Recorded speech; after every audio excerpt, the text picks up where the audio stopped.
കുവൈറ്റിലുള്ള മലയാളികളെ സംബന്ധിച്ചിടത്തോളം വളരെ സന്തോഷകരമായ ഒരു വാർത്തയായിരുന്നു കഴിഞ്ഞ ദിവസം അറബ് ടൈംസിലുണ്ടായിരുന്നത്. അതായത് ഫാമിലി വിസിറ്റിംഗ് വിസ വന്നിട്ട് 3 മാസത്തേക്ക് മാറ്റുകയാണ് എന്നും അതുപോലെ തന്നെ അത് വേണമെങ്കിൽ 6 മാസമോ അതിൽ കൂടുതലോ കാലഘട്ടം നമുക്ക് എക്സ്റ്റെൻഡ് ചെയ്യാനുള്ള സൗകര്യം ഉണ്ടെന്ന് പറഞ്ഞിട്ടുള്ള ഒരു വാർത്ത പ്രത്യക്ഷപ്പെട്ടായിരുന്നു. ഇപ്പോൾ എന്തായാലും ഇതൊരു വാർത്തയിൽ വന്നിട്ടുള്ള കുറേ പ്രധാനപ്പെട്ട കുറച്ച് പോയിൻറ്റ്സുകളൊക്കെ എനിക്ക് പറയണമെന്ന് തോന്നി. അതായത് നമ്മളുടെ കുവൈറ്റിലേക്ക് ഇനി വിസിറ്റിംഗ് വിസ ഇപ്പോൾ 1 മാസം ആണ് നമുക്ക് സാധാരണയായിട്ട് തന്നുകൊണ്ടിരുന്നുണ്ടായിരുന്നത്. ആ ഒരു കാലാവധി വന്നിട്ട് ഇപ്പോൾ വീണ്ടും എക്സ്റ്റെൻഡ് ചെയ്ത് തരാനാണ് പോകുന്നത് എന്നാണ് കേട്ടത്. പക്ഷേ അതിപ്പോൾ പ്രാബല്യത്തിലൊന്നും വന്നിട്ടില്ല. ഏകദേശം ഓഗസ്റ്റ് മിഡിലോടുകൂടി തന്നെ അത് പ്രാബല്യത്തിൽ വരും എന്നുള്ള വിശ്വാസത്തിലാണ് ഇരിക്കുന്നത് കേട്ടോ. കുവൈറ്റിനെ സംബന്ധിച്ചിടത്തോളം കുവൈറ്റ് ടൂറിസത്തിൻ്റെ ഒരു ഡെവലപ്മെൻറ്റിൻ്റെ കൂടി ഭാഗമായിട്ടാണ് ഫാമിലി വിസിറ്റിംഗ് വിസയ്ക്ക് വളരെ പ്രാധാന്യം കൊടുത്തിട്ട് ഫാമിലി ഫസ്റ്റ് എന്നൊരു ഇത് വെച്ചിട്ടാണ് ഇത് മാറ്റം വരുത്തുന്നത്.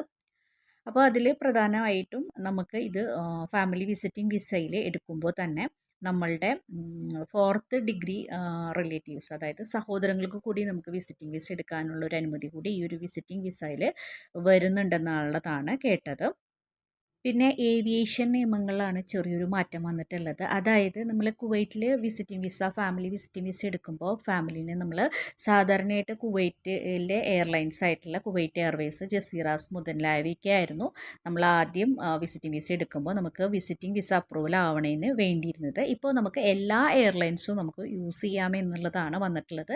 അതിൻ്റെ മെയിൽസ് എല്ലാം ബാക്കി എല്ലാ എയർലൈൻസിനും പോയിട്ടുണ്ട് എന്നാണ് അറിയാനായിട്ട് സാധിച്ചിട്ടുള്ളത്. അത് വളരെയധികം മലയാളികളെ സംബന്ധിച്ചിടത്തോളം വളരെ ഉപകാരപ്രദമായിട്ടുള്ളൊരു കാര്യമാണ്. അപ്പോൾ നമുക്കൊരു കോസ്റ്റ് കുറഞ്ഞ് തന്നെ ട്രാവൽ ചെയ്യാനായിട്ട് സാധിക്കും. പിന്നെ ഫാമിലി വിസിറ്റിംഗ് വിസയ്ക്ക് നമുക്ക് വേണ്ട ഒരു പ്രധാനപ്പെട്ട ഒരു കാര്യം എന്ന് പറഞ്ഞിട്ടുണ്ടെങ്കിൽ നമ്മളുടെ എഡ്യൂക്കേഷൻ ക്വാളിഫിക്കേഷൻ ആയിരുന്നു. അതൊരു മിനിമം ഒരു ഡിഗ്രി ഹോൾഡർ ആയിട്ടുള്ള ഒരാൾക്ക് മാത്രമാണ് ഈ ഫാമിലിനെ കൊണ്ടുവരാനായിട്ട് സാധിക്കുകയുള്ളൂ എന്നുണ്ടായിരുന്നു. അപ്പോൾ ആ ഒരു നിയമം കൂടി ചേഞ്ചസ് വരുത്താനായിട്ട് പോകുന്നുണ്ട്. അപ്പോൾ അതും വളരെ പിന്നെ അതുപോലെ തന്നെ കുവൈറ്റിലെ വിസ, അതുപോലെ ഇ വിസ ഓൺലൈനാക്കിയിട്ട് ഉള്ളൊരു സിസ്റ്റമാണ് കൊണ്ടുവരാൻ പോകുന്നത്. അതായത് ഇനി ഫാമിലി വിസിറ്റിംഗ് വിസയ്ക്ക് വേണ്ടിയിട്ട് നമ്മൾ എംബസിയിൽ കയറി ഇറങ്ങേണ്ട ഒരു ആവശ്യമില്ലാതെ തന്നെ നമ്മൾ മറ്റ് UAE പോലുള്ള രാജ്യങ്ങളിലുള്ള ഇ വിസ സംവിധാനമാണ് നടപ്പിലാക്കാനായിട്ട് പോകുന്നത് എന്നാണ് കേട്ടത്. അപ്പോൾ അതും വളരെ യൂസ്ഫുൾ ആയിട്ടുള്ളൊരു കാര്യമാണ്. നമ്മളെ സംബന്ധിച്ചിടത്തോളം ഈ ജോലിയൊക്കെ ഉള്ള ആൾക്കാർക്ക് ഒത്തിരി അലഞ്ഞു തിരിഞ്ഞ് നടക്കേണ്ടതായിട്ടുള്ളൊരു ആവശ്യമില്ല. അപ്പോൾ ഇനി വരും ദിവസങ്ങളിൽ ഇത്തരത്തിലുള്ള നല്ല തീരുമാനങ്ങളുമായിട്ട് നമുക്ക് ശുഭാപ്തി വിശ്വാസത്തോടു കൂടി ഇരിക്കാം. ഈ ഒരു കാര്യങ്ങളിൽ തന്നെ ഒരു ചേഞ്ചസ് വരിക എന്ന് പറയാൻ തന്നെ വളരെ ഉപകാരപ്രദമായിട്ടുള്ള കാര്യമാണ്.